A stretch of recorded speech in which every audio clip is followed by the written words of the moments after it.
마지막 사도신경으로 신앙 고백하겠습니다. 저는 전능하신 아버지 하나님 천지의 창조주를 믿습니다. 저는 그분의 유일하신 아들 우리 주 예수 그리스도를 믿습니다. 그분은 성령으로 잉태되어 동정녀 마리아에게서 나시고 본디오 빌라도에게 고난을 받아 십자가에 못 박혀 죽으시고 장사된 지 사흘 만에 죽은 자 가운데서 다시 살아나셨으며 하늘에 오르시어 전능하신 아버지 하나님 우편에 앉아 계시다가 거기로부터 살아있는 자와 죽은 자를 심판하러 오십니다.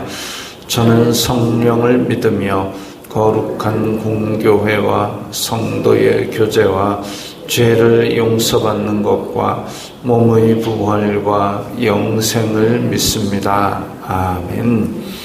거룩하신 하나님 아버지 감사합니다. 간밤에도 편히 쉬게 해주시고 새벽에 기도하는 자리에 불러주시니 감사합니다. 이 시간 저희들 마음 중심으로 주님을 경외하게 하여 주시옵소서. 예수님 이름으로 기도드리옵나이다. 아멘.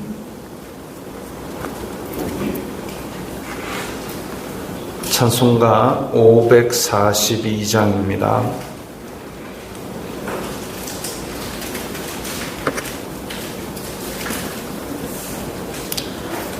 찬송가 542장입니다.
오늘 말씀은 사도행전 14장 19절부터 28절까지의 말씀입니다.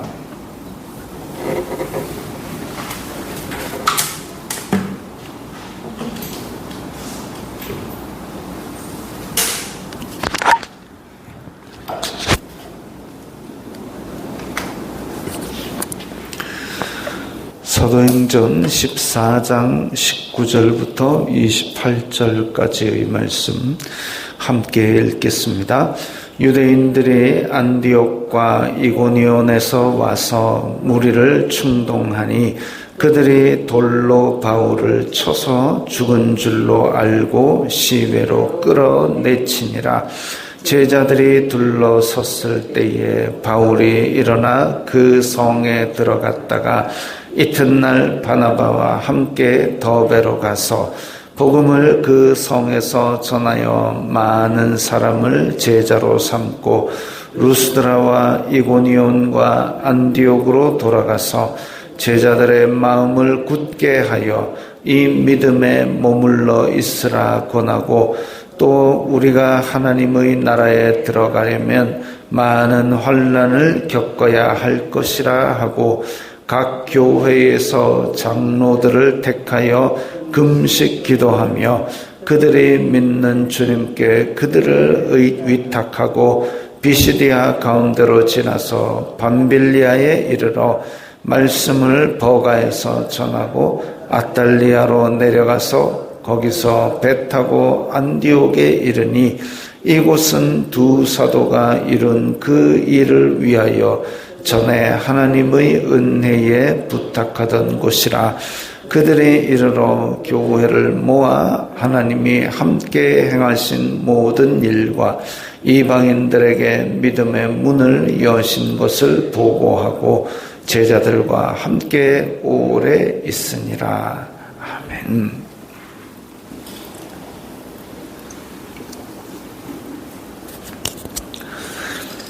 오늘 1차 선교 여행이 마무리되는 모습입니다. 지금 빨간 선에 원래 시리아 안디옥에서 출발해가지고 구브로 섬을 지나서 그리고 버가에 도착했다가 여기서 아마도 병을 얻은 것으로 보입니다. 그리고 누가는 집으로 가버리고 여기에 원래 타우루스 산맥이라는 굉장히 높은 산지가 있는데 그 험악한 산지를 넘어서 비시디아 안디옥 그리고 이고니온 루스드라 더베 이 지역을 지나는데 오늘 나오는 지명 나오고 그리고 다시 루스드라 더베 이고니온 안을 지나서 안디옥 거쳐서 버가 아탈리아 해가지고 오늘 안디옥으로 다시 돌아가는 것이 나옵니다. 자, 19절에 보면 유대인들이 안디옥과 이고니온에서 와서 이제 바울이 앞서 거쳤던 이 안디옥은 비시디아 안디옥이죠. 이 안디옥에서도 오고 이고니온에서도 오고 이 다 유대인들이 바울을 쫓아냈던 곳입니다. 그런데 그들이 지금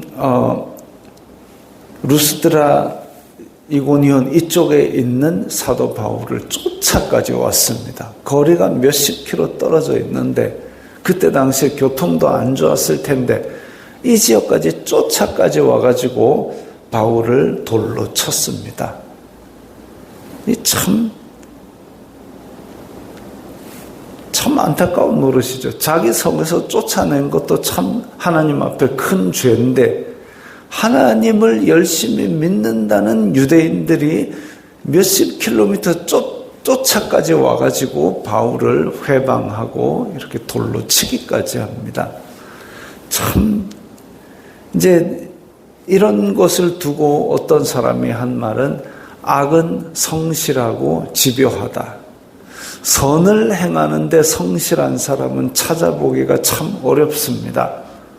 누가 했다고 상을 주는 것도 아니고 누가 했다고 또 좋아하는 것도 아닌데 악은 진짜 성실하고 집요합니다. 이 연예인들 뭐 좀 이렇게 괴로워하고 막 이런 걸 보면 연예인들 그 기사에 악플 다는 사람들 너네들이 유명하니까 이런 거 감수해야 되는 거 아니냐 이러면서 막 악한 말을 쏟아내는데 진짜 사람을 막 그거 읽고 앉았으면 읽는 사람도 영혼이 피폐해질 정도의 그런 말을 들은 당사자는 어떻겠습니까? 근데 그게 한 군데만 하는 게 아니라 그런 악한 말을 쓰는 사람들은 MBC, SBS, KBS 각종 방송사 기사마다 쫓아다니면서 그 사람 방송 기사마다 그걸 달고 앉았습니다. 진짜 성실하죠. 돈 주고 해라 해도 그렇게는 못할 겁니다. 악은 성실하고 집요합니다. 왜? 그 뒤에는 자기의 의지가 아니거든요. 악한 영에 사로잡히면 정말 초인적인 힘을 발휘해가지고 성실하고 집요하게 그렇게 하나님의 일을 방해하고 사람을 파멸에 이르도록 쫓아가서 그 짓을 합니다. 돌로 바울을 쳐서 그 다음에 죽은 줄로 알고, 죽었으면 뭔가 아는 사람한테 얘기해서 장사를 지내게 해야 되는데 죽었나 이러더니 시외로 끌고 가서 내칩니다. 물론 이제 이 시대에 사람이 죽었나 살았나 심장 뛰는지 확인하고 숨 쉬는지 확인했는데 아마 돌로 쳐가지고 숨도 안 쉬고 심장도 안 뛰었나 봅니다. 그랬더니 저 시외로 들고 가지고 갖다 버렸습니다. 이것도 참 사악한 짓이죠. 그때 당시에 이 장사 지냄을 받지 못하는 사람은 신에게서 저주받은 것으로 여겨지는 그런 지중해권 문화에서 이 사람 죽었다고 저 들밖에 갖다 버렸다. 참 잔인한 짓입니다. 진짜 유대인들이 성실하고 집요하게 사악함을 행하는 것을 봅니다. 아주 악독한 것이죠. 그래가지고 바울이 왜 안 오지 하고 이제 제자들이 쫓아가 봤더니 이제 바울이 아주 비참한 모습으로 버려져 있거든요. 근데 제자들이 둘러섰을 때에 바울이 일어나 툴툴 털고 일어나 버립니다. 참 놀라운 일이 일어난 거죠. 유대인들이 그 몇십 킬로를 쫓아와가지고 바울을 죽지 않을 정도로만 살살 때렸겠습니까? 돌로 쳤는데 그것도 한두 개로 때렸겠습니까?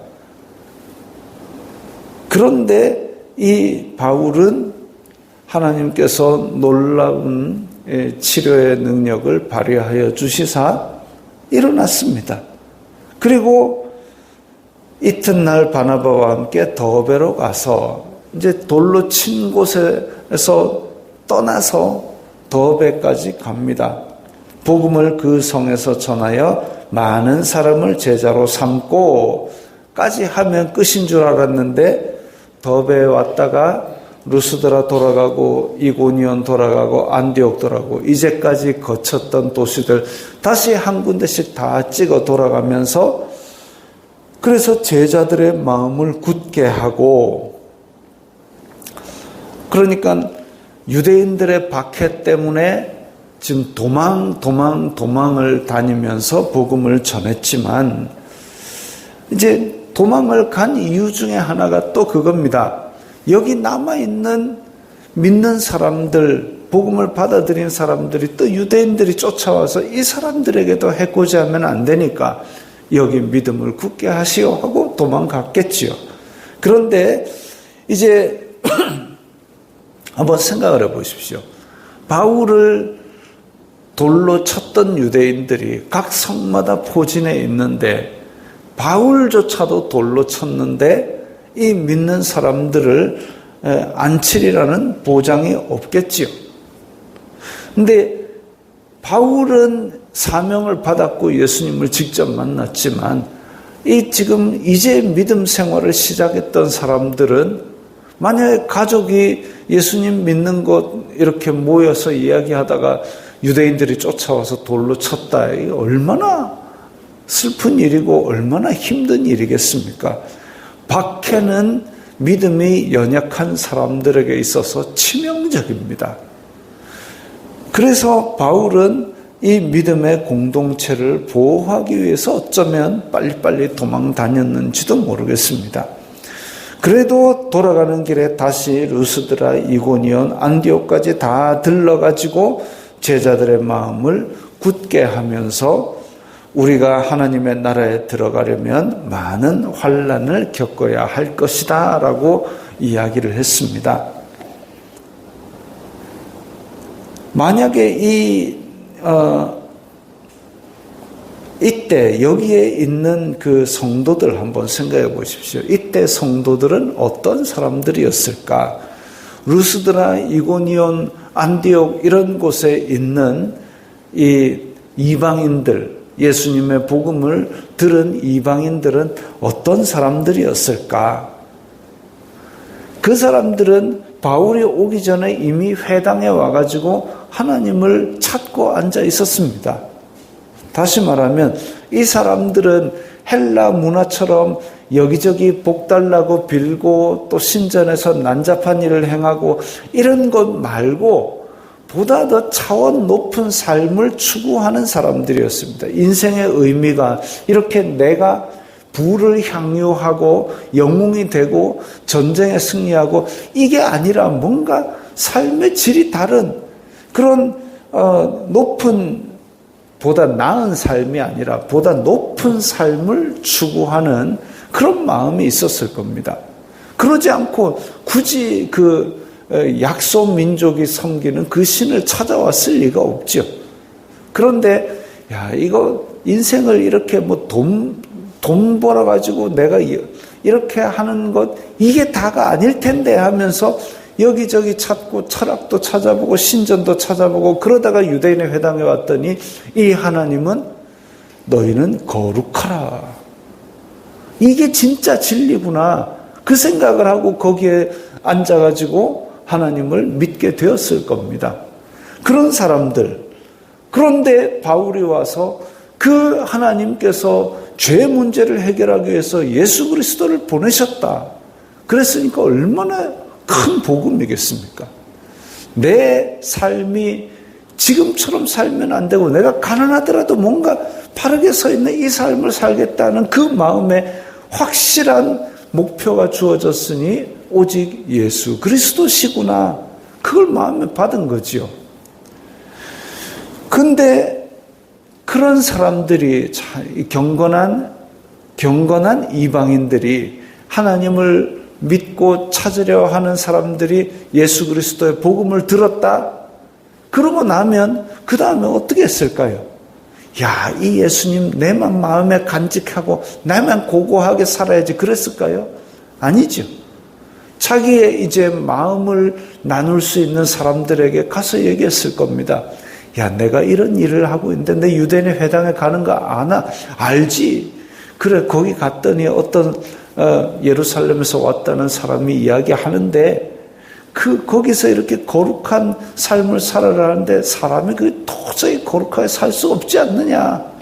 근데 그거 해결해 주신 분이 신의 아들이 오셨대. 그 얘기 안 했겠습니까? 어디 가서? 그런 식으로 복음을 전한 거죠. 마치 옛날에 학교에 가면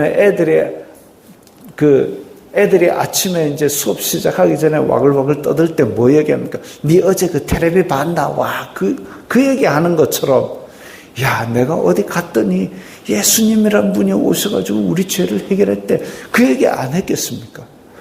그것이 그들의 복음을 전하는 계기가 된 겁니다. 믿음 생활 한지 10년, 20년 되지도 않았고 엊그제 들었습니다. 엊그제 들었고 그 전한 사람은 또 얻어맞고 도망갔습니다.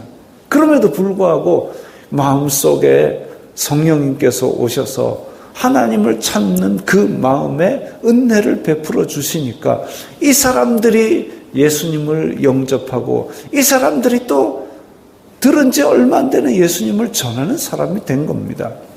그랬을 때에 바울이 다시 돌아왔으니까 얼마나 반갑겠습니까? 하는 얘기가 하나님의 나라에 들어가려면 많은 환난을 겪어야 됩니다. 고난 당하면 천국 가는 게 아니라 예수 그리스도의 이름으로 살고자 하는 사람은 이 공중 권세 잡은 자가 주관하는 이 땅에서 살기가 쉽지 않을 거라는 얘기를 하는 거죠. 그랬을 때에 이 경건한 이방인들이 아이고 그러면 안 믿을래 이랬을까요? 아니죠. 더 좋은 길을 보았는데 이 길을 왜 포기하겠습니까? 더 높은 삶을 보았는데 이걸 왜 포기하겠습니까? 믿겠습니다 하고 성령님의 은혜로 말미암아 이 믿음을 그대로 유지하게 된 거죠. 그래서 루스드라, 이고니온, 더베, 안디옥에 이제 각 교회마다 그 복음 들은 사람들 중에 지도자를 세우고 금식하며 주님께 위탁했습니다. 하나님, 이 교회를 이 사람과 여기에 성령님께 맡겨드리오니 주관하여 주옵소서 하고 떠나는 거죠. 그러면서 이제 24절 보면 비시디아 가운데 밤빌리아, 버가, 아탈리아 요거 이제 내려가는 길입니다. 그래가지고 올라온 길 그대로 내려와가지고 다시 배 타고 안디옥에 이르니, 이게 시리아 안디옥 처음 출발했던 곳이지요. 바울과 바나바가 처음으로 그리스도인이라는 호칭을 들었던, 그래서 많은 사람들이 바울과 바나바를 파송했던 그 지역으로 다시 돌아가서 그들이 이르러 교회를 모아 하나님이 함께 행하신 모든 일과 이방인들에게 믿음의 문을 여신 것을 보고하고 교회를 모았다 그랬습니다. 교회는 건물이 아니라 사람입니다.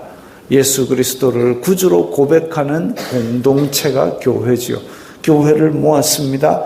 안디옥에 있는 성도들을 다 모아서 이 선교 보고를 한 것이죠. 선교 보고. 자, 이 이방인들에게도 복음의 문이 열렸습니다. 그래서 여러 군데 안디옥과 이고니온, 루스드라, 더베에 이르기까지 많은 성도들이, 많은 이방인들이 예수님을 믿는 믿음을 고백했습니다. 이걸 보고했습니다. 그야말로 하나님의 놀라운 일이 시작된 것이죠. 지금은 우리가 교통도 편하지요. 또 이 통신 수단도 다양하지요. 그래서 누가 어디에 있는지도 다 이렇게 찾아보면 나오는데 그때 당시 2000년 전에 뭐가 있었습니까? 한번 생각해 보십시오. 우리나라 조선시대가 1400년대 이후입니다. 고려시대 1200년, 신라 고구려 할 때가 600년입니다. 근데 그거보다 더 전이니까 그야말로 까마득한 옛날이죠. 우리 그야말로 마한, 변한, 진한 하고 막 그러고 있을 때 뭔 통신수단이 있고 뭔 교통수단이 있었겠습니까? 근데 그때에 이렇게 멀리까지 가서 생판 모르는 사람들에게 진짜 길 가다가 산적대가 나타나면 맞아 죽을 수도 있는 그런 시대에 온갖 어려움을 뚫고 가서 오직 예수 그리스도 그 이름 하나만 가지고 그렇게 많은 환난을 겪으면서 교회들이 섰습니다. 이 세상의 보상을 바라고 되는 일이 아니죠. 이 세상의 보상, 이 세상의 사람들의 인정 그런 걸 바라는 게 아니라 예수님을 만나서 오직 그 빚진 심정으로 예수 그리스도의 이름만 가지고 그 많은 일들을 했습니다. 그리고 그 많은 일이 이제 시작입니다. 이제 시작이라는 얘기는 예수님께서 너희들은 온 유대와 사마리아와 땅 끝까지 이르러 내 증인이 되리라 하신 그 말씀대로입니다. 성령님께 완전히 의탁하면 이 사람은 되어라가 아니라 되리랍니다. 성령님께서 그 마음에 들어가심에 이 사람들이 기적을 일으킨 거죠. 된 것이지요. 증인이 된 겁니다. 우리도 또한 땅 끝까지 이르러 예수 그리스도의 이름의 증인이 되어야 됩니다. 아이고 목사가 시키더라 이거 말하라더라 이거 아니고 내 속에 계신 성령님, 내 안에 계신 예수님의 이름, 야 이거 들어봤나? 이 예수님께서 우리 죄를 용서하셨다. 이게 사랑이다. 마치 아주 어제 텔레비 봤나? 그거 하듯이 내가 가진 새로운 것으로 날마다 받는 은혜 가운데서 이렇게 내 속에 있는 예수님이 넘쳐나서 우리 주변으로 흘러가기를 바랍니다. 기도하겠습니다. 거룩하신 아버지 하나님 감사합니다. 저희들에게 예수 그리스도의 이름을 주시니 감사합니다. 저희들에게 들어온 예수 그리스도의 이름으로 말미암아 저희들이 복음에 순종하고 또한 그 복음을 땅끝까지 전하는 증인이 되게 하여 주시옵소서. 예수님 이름으로 기도드리옵나이다. 아멘.